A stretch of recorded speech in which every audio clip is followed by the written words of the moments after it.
Okay, welcome back. We're going to look at the G7 chord in this lesson.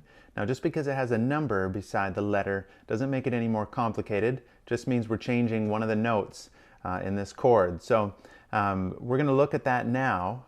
You've probably heard a 7 chord before on the radio if you listen to blues or folk or country.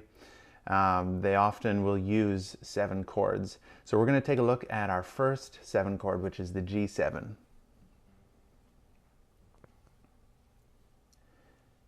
Now here's the shape of the G7 chord, and it might look familiar to you. You know the C chord by now. Well, all we're doing is we're taking that same shape that we have with the C chord and then kind of moving our fingers apart.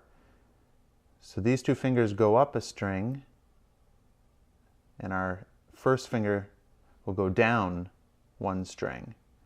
So here's the C, and then to make it G7, we're going to move these two up and then this finger down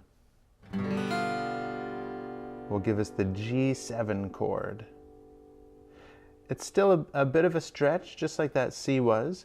So if we're doing one finger at a time, we're going to go like this. First finger, first fret of the E string. We're going to skip over a few strings, and then second finger, second fret of the A string.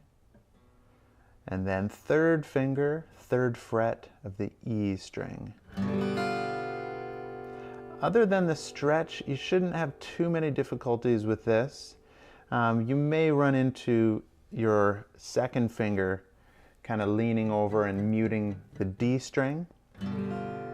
But other than that, it should be relatively straightforward, again, other than the stretch, because it is a bit of a stretch, and you may want to go on a little bit of an angle again, just as long as you can hear every note, every string, and then you're strumming all 6 strings.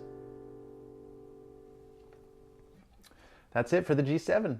All right, we're going to move on to another 7 chord in our next lesson.